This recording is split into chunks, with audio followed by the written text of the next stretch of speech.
It's a wonderful opportunity to meet a real life modern era वैद्य। हम इस शब्द के महत्व को भूल गए थे। हमेशा से हम यही यूज करते हैं कि डॉक्टर, बट यकीन मानिए हमारी जो रूट्स हैं, हमारी जो जड़ें हैं, वो वैद्य में हैं, वो हकीमों में हैं। वो लोग जो चेहरा देखकर, आंखें देखकर, हाथ की नब्ज देखकर ये बता सकते हैं कि आपके शरीर में क्या कमियां हैं, क्या रोगों के लक्षण हैं, क्या रोग पनप सकते हैं, क्या रोग हैं और उनका निवारण क्या है।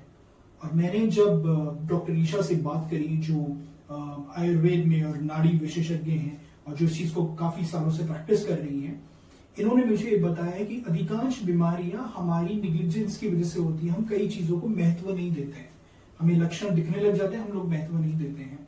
तो इनका और मेरा ये मानना है कि रोग को पनपने ही नहीं दिया जाए, और अगर वो है तो उसको जड़ से समाधान कर दिया जाए, जो अधिकांश आप जड़ी बूटियों से और भोजन से कर सकते हो। और इसमें खासियत ये है कि हमें ये चिंता करने की जरूरत नहीं है कि इसके भी कोई दुष्प्रभाव होंगे या साइड इफेक्ट्स होंगे। अधिकांश स्थितियों में नहीं होते हैं, क्योंकि ये सब जड़ें हैं, फूल पत्ती हैं, पौधे हैं, भोजन है। जब हम कोई टैबलेट लेते हैं तो उसका कई बार रेसिड्यू रह जाता है, तो उसमें चांसेस हैं। मैं ये नहीं कह रहा कि एलोपैथी को हमको प्रिविलेज नहीं देना चाहिए, जरूर देना चाहिए, क्योंकि कई केसेस में दोज आर इम्पोर्टेंट।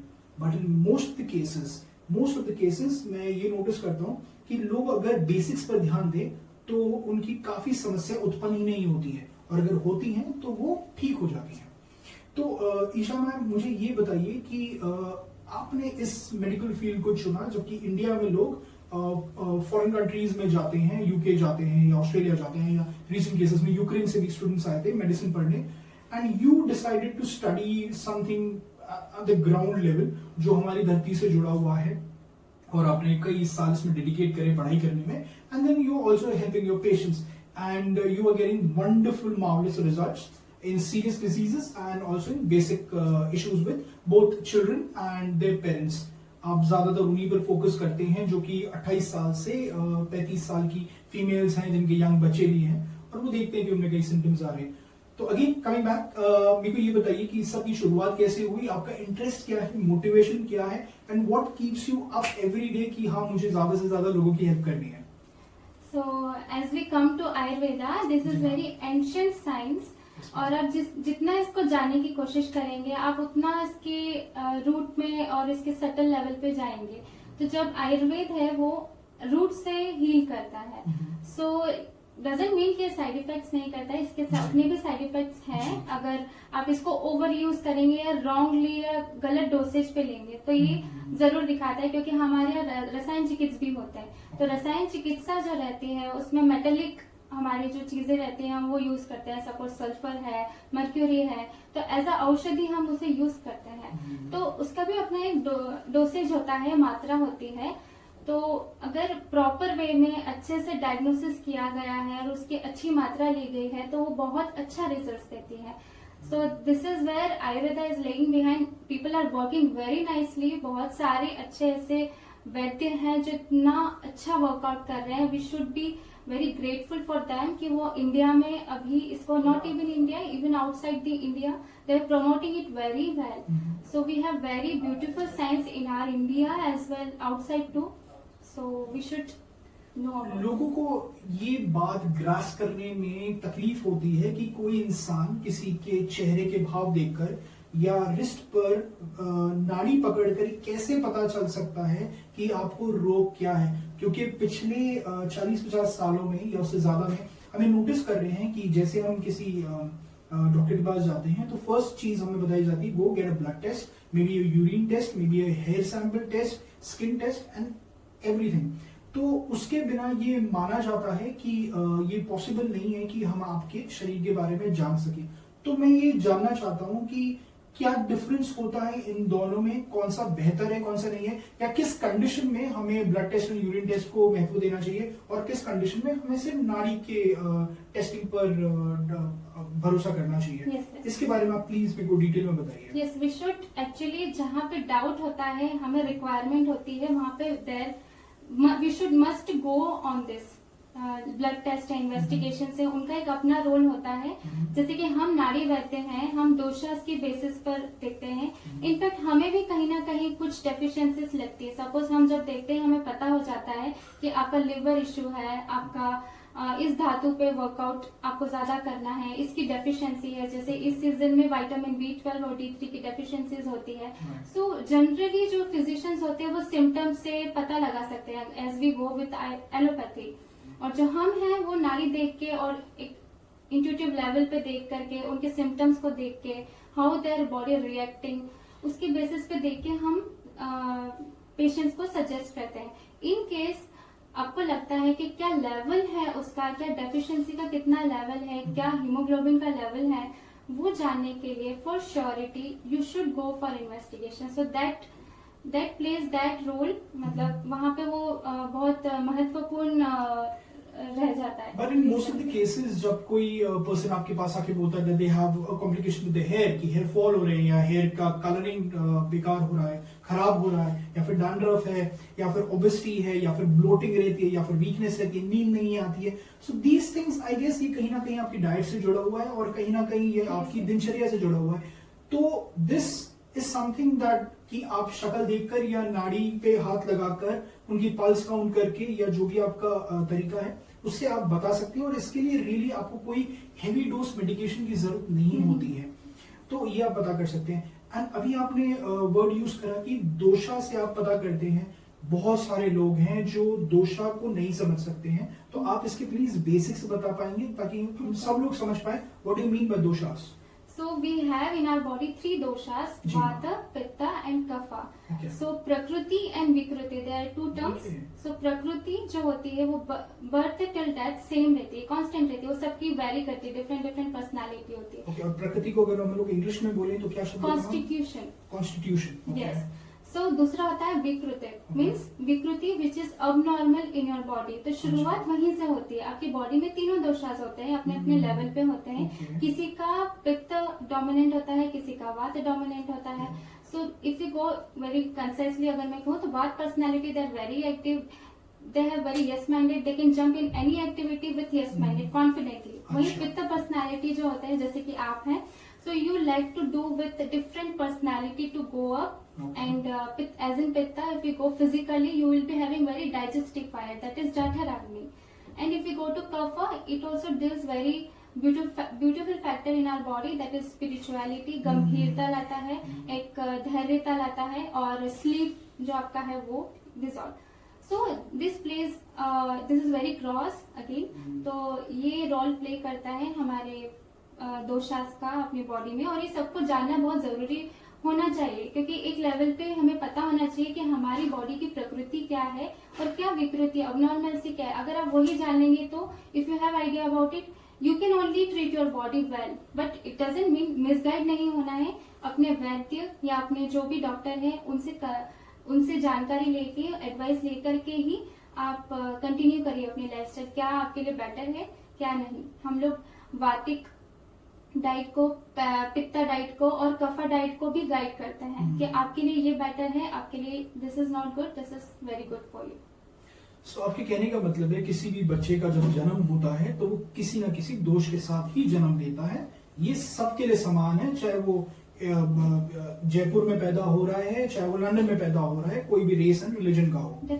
ऐसे तो डू यू थिंक कि मैम जब भी किसी बच्चे का जन्म होता है तो हमें, जब हम जैसे हम उसकी जन्म कुंडली बनाते हैं, उसका नाम तय करते हैं, सोचते हैं कि कौन से स्कूल में डालेंगे, क्या कपड़े पहनाएंगे, तो क्या ये अच्छा आइडिया रहेगा कि उसी टाइम हम लोग एक वैद्य के पास जाएं और उसकी दोषा भी चेक कर लें ताकि हम वैसी ही उसकी खुराक पर ध्यान दें?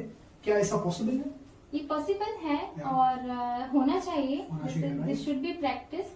और क्योंकि people are not aware about it, तो वहाँ पे थोड़ा गाइड करना पड़ेगा, उन्हें अवेयरनेस बढ़ानी पड़ेगी। और जैसे कि फर्स्ट टू लाइक नियोनेट से लेकर के 4 इयर्स एज तक जनरली बच्चों को जरूरत नहीं होता है। जैसे कि अपने बच्चों की बात छेड़ी है तो मैं बताऊंगी, लोग वैक्सीनेशन काफी कराते हैं, और हमारे आयुर्वेद में स्वर्णघृत प्राशन होता है।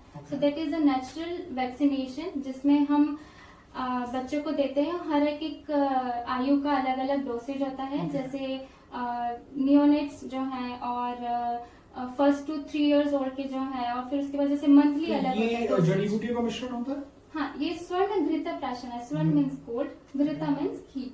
तो अच्छा। उसका हाँ प्रॉपर डोसेज होता है, वो बनाया जाता है और 2 से 3 बूंद या फिर ऐसे अच्छा। वो बढ़ता है। और ये तो, हर महीने करना होता है या कैसे हाँ, होता इसका है? डोसेज है। अगर आपका बच्चा 3 महीने का है, 4 महीने का है, तो उसका डोसेज 1-2 बूंद होता है, फिर ऐसे बढ़ता है। Dosage is varies with the ages. So this is really groundbreaking. I mean, ये इतनी पुरानी चीज है लेकिन बहुत कम लोग इसको जानते हैं। फायदा ये है कि Right. मेधावी होता है बच्चा, Wow. उसकी इंटेलेक्चुअल पावर अच्छी होती है, उसका as an asset it is a vaccination. हमारे आयुर्वेद में वैक्सीनेशन को बोलते हैं व्याधि क्षमत्व। अच्छा। मीन्स आपकी बॉडी की इम्यून लेवल को वो बढ़ाता है, तो आने वाली कोई भी बीमारी हो उसके लिए वो रेडी रहता है। Right. कि हाँ, उसका बॉडी एकदम रेडी है, प्रिपेयर्ड है। तो जैसे छोटी मोटी चीजें हो गई, हालांकि बुखार आना चाहिए बिकॉज वो हमारा इम्यून स्ट्रॉन्ग करता है, Correct. बट वायरल हो गया तो छोटे छोटे इन्फेक्शन हो गए, वो बच्चों को नहीं होते हैं। तो ये जो आपने बताया कि इस तरीके के आयुर्वेदिक वैक्सीनेशन होते हैं, मैं वो शब्द सॉरी भूल गया, बट डू यू थिंक कि इसके लिए भी एक चार्ट प्रोसेस होता है? जैसे वैक्सीनेशन के लिए पूरा चार्ट प्रोसेस होता है and people have the brochures in the hand कि भाई हाँ अब ये वाला लग गया, ये वाला लग गया, तो इस तरीके का आप भी रिकमेंड करते हैं जो लोग रियली इसको सीरियसली लेना चाहते हैं और बिल्कुल। चाहते हैं कि उनके बच्चे अच्छे से ग्रो करें into the best version of themselves, कि Yes, वो एक्टिव भी हो और वो इंटेलेक्ट भी हो और वो एक बैलेंस मेंटेन करके चले, यू नो, अपने मन को शांत रख के चले, क्योंकि मेरा ये मानना है कि जिसने अपने मन पे कंट्रोल कर लिया वो लाइफ में बहुत चीज अचीव कर सकता Yes. है। और आजकल हर चीज ऐसी है जो मन को डिस्टर्ब कर रही है, तो अगर इतनी कम उम्र में हम लोग वो ध्यान रखें।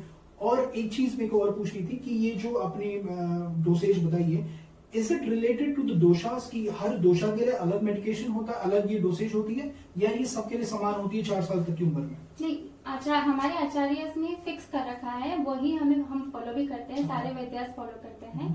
तो अगर कोई अबनॉर्मल होती है, इन केस अगर बच्चा कोई उसको बीमारी है या कोई क्रोनिक डिजीज है, डायबिटीज कह लो या एनीथिंग, कोई श्योरकर डिजीज है, विटामिन डेफिशिएंसी का होता है, तो उसमें वेरी करता है, वहां पे आप कंसल्ट करके ही लीजिए। Okay okay. एंड जब 4 साल का ये बच्चा पूरा हो जाता है उसके बाद ये डोसेजेस डिसकंटिन्यू होते हैं? नहीं, this is till 14 years. Till 14 years. Yes. And ये डोसेज अगर फॉर एग्जांपल कोई आपके साथ इनरोल करना चाहता है और बोलता है कि हाँ मेरे को अपने शिशु को ये करना है, तो ये कैसे होता है? प्रतिदिन होता है, प्रति सप्ताह होता है? वैद्यास डू वैक्सीनेशन कैंप, मतलब इसके कैंप होते हैं, जी, लोग करते हैं ऑर्गेनाइज, काफी लोग करते हैं, तो आप I- वहाँ I- जाके No, I want to understand what's the duration between these kind of dosages. Is it like monthly or weekly or? वो बहुत वास्ट है, उसके ऊपर Okay. हम फिर So कभी it जरूर- depends. हाँ। Okay, it depends upon the child and the Yes, doshas. yes, yes. I get it. And other than this, ma'am, कि जो females होती हैं जिनको अभी recently pregnancy हुई है and they have delivered their child और बच्चा 2-3 साल का हो गया है, this has come to my attention जब मैं अपने organic store पे रहता हूँ, most of these females are having problem with PCOD. Yes. They have major hormonal imbalance. Now, can you suggest me कि इन लोगों के लिए हम क्या solution दे सकते हैं? A very simple thing कि कुछ जड़ी बूटियां हो जिसको हम लोग बैलेंस कर सकते हैं। क्या ये लोग लाइफस्टाइल में गलतियां करते हैं ये टाइप की लेडीज कि हम इनको ठीक कर सकते हैं बहुत ही आसान तरीके में? आप क्या सजेस्ट करोगे इनके लिए? यस, जैसे कि आपने कहा हार्मोनल इम्बैलेंस, तो लड़कियां आजकल कॉस्मेटिक लेवल पे अगर मैं कहूँ, स्किन, हमारा जो स्किन होता है बहुत सारे केमिकल प्रोडक्ट्स यूज करते हैं। जो अवेयर है वो अपना सिंपली घर में जैसे टर्मरिक है, मसूर दाल है, they use to apply over it, that is good, healthy जिनको गाइडेंस है, बट नीम जिनको पाउडर हो गया, मुल्तानी मिट्टी हो गई, Yes, चंदन पाउडर। definitely. तो अपना जो टेक्सचर है, जो आपका स्किन का प्रॉपर्टी है, उसकी बेसिस पे यूज करिए। और जो केमिकल प्रोडक्ट्स आप यूज कर रहे हैं वो ज्यादा ना यूज करें, क्योंकि स्किन हमारा एब्जॉर्ब करता है, वो बहुत सटल है, वो भी हमारा हार्मोनल इम्बैलेंस पे इम्पैक्ट आता है। Secondly, food and exercise, your daily routine, your sleeping habits, so environment, how, in what environment you are existing, either it is very frustrated, you have office frustration, और you have like study का है It's basically management of your life, something you have to environment manage भी your matter करता emotions. है. Yes yes. एक ma'am एक बहुत simple सा क्वेश्चन पूछूंगा जो अधिकांश लोग पूछते हैं कि 2-3 साल के बच्चे हैं, रात को अचानक से रोने लग जाते हैं एंड उससे पेरेंट्स की नींद डिस्टर्ब हो जाती है and they have this issue which is a very common issue.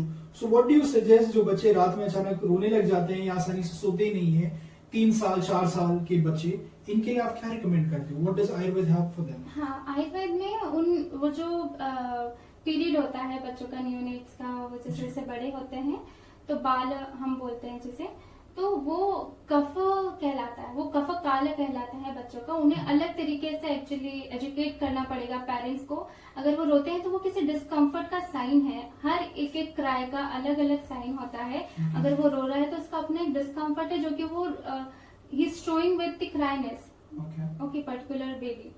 So that plays another role. देखिए, वो एजुकेट करना पड़ेगा पेरेंट्स को, मेंटली प्रिपेयर रहना है यहाँ कि हाँ, आपको यहाँ देना पे है. भी नाड़ी विशेषज्ञ हेल्प कर सकते हैं उस बच्चे की नाड़ी बिल्कुल, देख के बिल्कुल. सके कि भाई इसमें क्या समस्या है, बिल्कुल. क्यों ये रो रहा है, बिल्कुल. क्यों ये डिस्कम्फर्ट फील कर रहा है, बिल्कुल. और फिर वो आप पेरेंट को एजुकेट कर सकते हैं. Yes. और ये अधिकांश चीजें सब जड़ी बूटियों पर ही बेस्ड है, right ma'am? Yes yes yes. that's no, super. Not only औषधि. हम लोग अगर मेंटली लेवल पे देखें तो आप उनको गाइड करेंगे ना, तो कितनी चीजें आप कम्युनिकेशन से भी हल्का कर सकते हैं. मेरे साथ काफी ऐसे मैंने एक्सपीरियंस करा है पेशेंट्स को. एक पेशेंट थी जो कि मुझे एक बार दिखाने आए, उसके बाद 15 दिन में मैंने उनका फॉलोअप लिखा था. उसके बाद she was completely fine. She doesn't need to come back, but again within 20 days she came back and ma'am नाड़ी दिखाना है आपको. मैंने कहा मैम आप कम्प्लीटली फाइन है, अभी आपको ज्यादा जरूरत नहीं है, but still you have come, so I am showing. And नाड़ी परीक्षण आप एवरी 3 मंथली के गैप में दिखाते हैं तो कंफर्टेबल है. 15 दिन में आने की जरूरत नहीं है. जी, जी. But then she said ma'am I feel very peaceful when I come to you and talk to you. Only this is the reason I am coming to you and talking. I feel very nice. तो that was very influencing. मुझे ऐसा लगा कि नहीं, लोगों का कितनी बार ऐसे होता है कि हम सिर्फ बातों से भी कर सकते हैं. जहाँ मेडिसिन रिक्वायरमेंट है, definitely you have to put. Panchakarma therapist जैसे है तो definitely you have to go with it. I also want to put this point कि what is the importance of massage when it comes to a child or an adult or a person with sleeplessness or any chronic disease. मुझे ऐसा लगता है massage बहुत ज्यादा help करता है, but धीरे धीरे इसकी अवेयरनेस कम हो गई है. कई केसेस में ये लोग वापस आते हैं, बट कई बार गलत तरीके से मसाज करते हैं एंड गलत ऑयल्स यूज करते हैं. गलत से मतलब इनएप्रोप्रिएट ऑयल्स यूज करते हैं. ऑयल्स तो कोई ना कोई फायदा ही करते हैं, बट अगर इन शॉर्ट में मैं आपसे पूछूं कि क्यों मसाज बहुत ज्यादा इंपॉर्टेंट है और इसके सबसे टॉप 3 या 4 क्या फैक्टर्स होते हैं जो आपकी ओवरऑल हेल्थ, मेंटल हेल्थ और फिजिकल हेल्थ के लिए हेल्प करेंगे, if you can elaborate on that. Yes yes. हमारे आयुर्वेद में अभ्यंगा दिनचर्या जो डेली रूटीन होता है उसका एक पार्ट है. तो अभ्यंगा बोलते हैं आयुर्वेद में. अभ्यंगा मां चरित नित्यम सा जरा श्रमवातः. सो व्हाट इट इम्प्लाइज कि आपका अभ्यंगा जो है, बॉडी मसाज है, वो आपकी डेली रूटीन का पार्ट होना चाहिए. नहाने के पहले करिए. और ऑयल, तिला तेला जिसे हम कहते हैं, तिल का तेल, उसको सर्वश्रेष्ठ माना गया है आयुर्वेद में. तो वो आप डेली बेसिस पे यूज कर सकते हैं. लेकिन आपको जानना है कि आपको बहुत कुछ आपकी बॉडी के लिए जो सही है वो जानना है, तो किसी भी वैद्य से कंसल्ट करिए. आपके लिए क्षीरबल है, धन्वंतरी तैल है, जो भी सुटेबल है they will guide you. With that you have to do. नित्यम मीन्स डेली करना है. सा जरा श्रमवातः दृष्टि प्रसाद पुष्टायु मीन्स आपकी लॉन्गेविटी, लाइफ का स्पैन बढ़ाता है, लाइफ की क्वालिटी बढ़ाता है. दृष्टि बहुत अच्छी करता है, means it's good for your eyes. Okay, तो ऐसे काफी सारे बेनिफिट्स हैं. काफी बड़ा सूत्र है. So there are lot of benefits. आपकी मसल्स के लिए अच्छा है, मसल्स अच्छे होते हैं. आपकी डेली क्वालिटी ऑफ लाइफ, जो भी आप डेली रूटीन का जो कर रहे हैं काम, उसका क्वालिटी बढ़ा देता है. आप एनर्जेटिक फील करते हैं. अभी मैं नोटिस कर रहा हूँ इन दिनों दैट एवरीबॉडी, कोई भी एज ग्रुप का हो, they are super addictive to the mobile phones. Okay, an adult who is a working person, चलो उनका समझ में आता है, because now everything, even consult to work is on their phone. They cannot live without a WhatsApp or maybe an Instagram because their work is also related to that.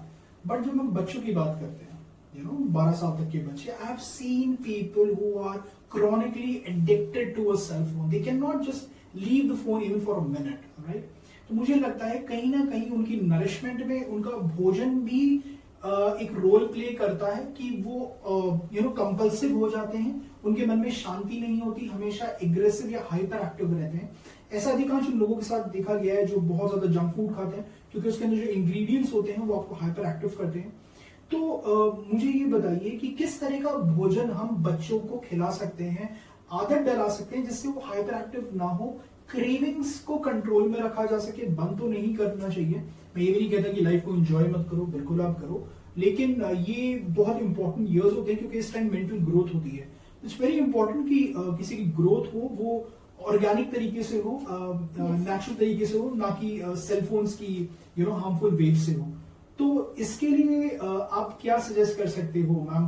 कोई प्रकार की मुद्राएं हो सकती है वो योगा की, या कोई वो आयुर्वेदिक मसाज हो सकता है जो मन को शांत रखे और फोकस बना के रखे, क्योंकि जैसे हम सेल फोन से जुड़ते हैं हमारा फोकस चुरा लिया जाता है, हम पढ़ाई पे ध्यान नहीं दे पाते, हमें बुक्स अच्छी नहीं लगती, हमें घर में व्यवहार अच्छा नहीं लगता कि कोई घर में कोई गेस्ट आता है, we are not related to them, we just want a phone and we want a room, एक प्राइवेसी चाहिए। सो इसके लिए आप क्या सजेस्ट करते हो कि हम बच्चों का फोकस कैसे बना के रख सकते हैं?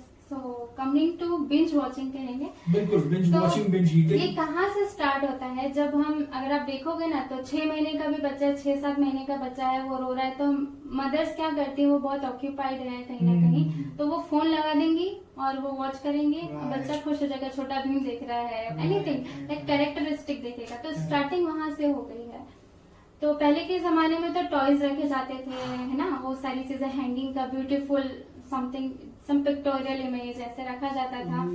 तो आजकल स्टार्टिंग वहां से हो रही है। तो बच्चे, क्योंकि मदर्स बहुत हैप्पीजार्डिंग, उनका डेली रूटीन काफी रहता है, वो इरिटेट हो जाती, तो they think will give the mobile phone, they keep watching it and engage हो जाते हैं, तो वो भी अपना काम कर लेती है। उनकी भी गलती नहीं है, उनके पास काफी सारा रहता है, बट ऐसा नहीं है, we have to educate them कि आप अपने चाइल्ड्स का अलग अलग जो एज ग्रुप है उसको आप कैसे मेंटेन कर सकते हैं। तो फर्स्ट थिंग, आप प्लीज मोबाइल का ऐसे सहारा ना लीजिए, लेना ही है तो उसका यूज बताइए कि आप इसमें देख के, आप ये सीख के आप इसको यूज में ले सकते हैं। 20 to 1 hour max to max आप ले सकते हैं, क्योंकि देखो यूज है उसका। जूम मीटिंग होती है आजकल, ऑनलाइन क्लासेस होने लगी बिकॉज ऑफ कोरोना, तो वो भी यूज है, मैं अगेंस्ट नहीं हूँ, but at the same time उसका ओवर यूज ना हो, मिस यूज ना हो। एवरीबडी नोज, अवेयर है उसके बारे में, फिर भी वो छूट नहीं पाते। उसकी वजह ही यही है क्योंकि वो खुद ही फ्रस्ट्रेशन में, पेरेंट्स खुद फ्रस्ट्रेशन में, तो वो दे देते हैं अपनी कंफर्ट को हटाने के लिए। But don't do this, my humble request, कुछ और ढूंढ लीजिए उसका जरिया। आउटडोर्स है, इंडोर एक्टिविटीज डाल लीजिए। Meditation is the beautiful technique जिससे आप उससे बाहर आ सकते हैं, क्योंकि जो मेडिटेशन होता है वो ध्यान जो हम करते हैं, हाँ, इनर जर्नी, हमारे इनर सोल से कनेक्ट होते हैं, वो आपको पीस देगा। और जो 4 आवर्स का स्लीप है ना, वो आप 20 मिनट के मेडिटेशन से पा सकते हो। और आपका जो, as we know, if you do research on the meditation, grey matter जो हमारे ब्रेन का होता है उसको बहुत क्लीन करता है, तो आपकी क्लैरिटी ऑफ माइंड आती है, स्पॉन्टेनियस इन एक्शन आता है, और क्रिएटिव थॉट आता है। बच्चे तो बहुत ब्यूटीफुल सोर्स है क्रिएटिविटी के लिए, तो आप उनको प्लीज ऐसा मीडिया दीजिए ही नहीं। शुरू से, बचपन से उन्हें योगी बनाना सिखाइए कि आप मेडिटेशन कैसे सिखा सकते हो। They should guide you. 4 साल तक के जो बच्चे होते हैं ना, वो आपको गाइड करते हैं। Presence of mind, live in the present moment. और आप उनको देखें, वो रोएंगे, आप उनको खिलौना देंगे, दूसरे पल वो खुश भी हो जाएंगे, और शायद वो भूल भी जाए वो क्यों रोए थे। तो that attitude we should also have. Sorry to interrupt, but that's really beautiful. ये संस्कार सबको प्रैक्टिस करना चाहिए, सभी पेरेंट्स को, पॉसिबली मदर्स को, क्योंकि उनकी थोड़ी सी रिस्पॉन्सिबिलिटी बढ़ जाती है जब यंग चिल्ड्रन होते हैं। It's very important to calm them. I have notice कि हर चीज एक डिस्टर्बेंस है, टीवी है, रेडियो है, मोबाइल फोन है, फ्रेंड्स है, कोई घर की घंटी बज रही है, हर जगह शोर है। तो we have to try to deliberately just shut up. हमें चुप रहना सीखना है, शांत रहना सीखना है, क्योंकि शोर और धारा प्रभाव तो हर जगह है। सो इट्स वेरी इंपॉर्टेंट कि हम लोग मेडिटेशन करें, क्योंकि वही 8 मिनट, 4 मिनट, 10 मिनट जो भी आप समय देते हैं, 2 मिनट देते हैं, उसमें हम अपने एक्टिविटी को रोकते हैं। फिजिकली, मेंटल लेवल पे रोकने के लिए तो बहुत प्रयास रखता है, ख्याल आते हैं और वो जाते हैं, बट हमें सिर्फ इतना ही करना है कि हमें अपने आप को जितना शांत कर सकते हैं वो करें। उसी से फोकस बढ़ता है, उसी से आइडियाज आते हैं, उसी से लाइफ की ग्रोथ होती है। एंड आई थिंक इससे ज्यादा ब्यूटीफुल संस्कार नहीं हो सकता। That was a very beautiful point you brought up ma'am. बहुत अच्छा लगा मेरे को ईशा जी ये पॉइंट पे बात करके। एंड हम लोग और भी फ्यूचर में बात करेंगे about other various diseases that we can take care about. And it was such a wonderful experience to meet you and know you and reconnect to the ancient sources of India. That's wonderful. I'll keep in touch with you, ma'am, and we'll take more and further questions that we have of our viewers. Whatever questions you have, you can always write it down in the comment, and we'll try to answer most of them regarding young children and regarding young females also. Until the next episode, ma'am, let's plan a good topic for the next time. And have a great day.